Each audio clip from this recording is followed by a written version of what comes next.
Bismillah ar-Rahman ar-Rahim.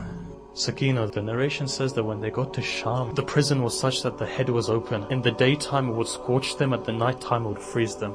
Sakinah would be looking at birds in the morning, the birds would go in the morning. In the evening she would see the birds flocking back again. She would say to Imam Zayn al-Abidin, "Brother, what are those birds doing?" Imam would go that they've gone out for their daily risk. When the birds used to come back, she used to say that, "Look, why are the birds coming back?"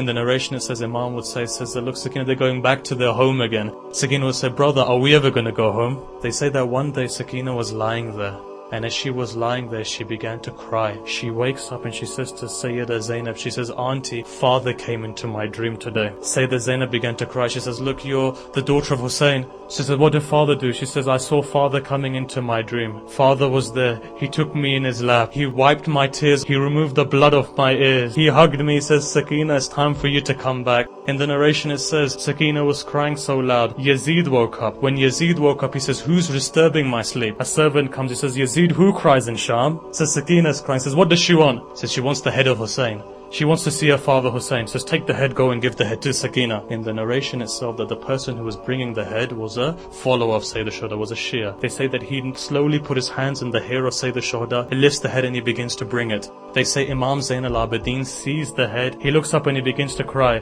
He says, "If you didn't know how to bring the head of my father, you should have asked me. I would have bought it." Don't you know, when a hair used to break on the head of Husayn, his mother would cry for 3 days. They say Imam Zayn al-Abidin takes the head, puts it on the lap of Sakinah. Sakinah opens her eyes. The very first statement she says, "Father, yesterday I would sleep on your chest. Today you're sleeping on my chest, father."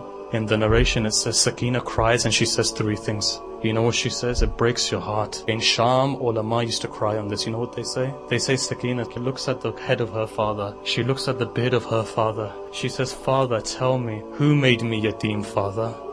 Why don't you open your eyes, father? Tell me who made me yatim, father." Second cry she says, "Father, this blood that you have on your beard, who put that blood on your head?" But you know what the third thing she does? Third thing she says, which makes everyone cry. You know what she says? She says, "Father, those earrings which you gave me on Eid day, father, Shimmer took those earrings, father." Again it says that Imam Hussain doesn't open his eyes. The final thing that he says in the Maqtal is narrated. It says that Sakinah now puts her head under the beard of her father. She says, "My Madhloom father, my Gharib father who died knowing Akbar's chest was ripped, father who took Asghar and whose throat was torn." Says, "Father, tell me one thing. Have you ever seen a girl at the age of 4 whose hair is all white, father? Father, why don't you open your eyes and look at me? See that my hair is white, my ears are ripped, my bones are broken, my face has a slap mark on it that Shimmer used to beat me with. Father, forgive me that I stutter today when I speak to you. When Shimmer slapped me on the 10th night, from that day onwards I speak with a stutter because it hurt me so much, father."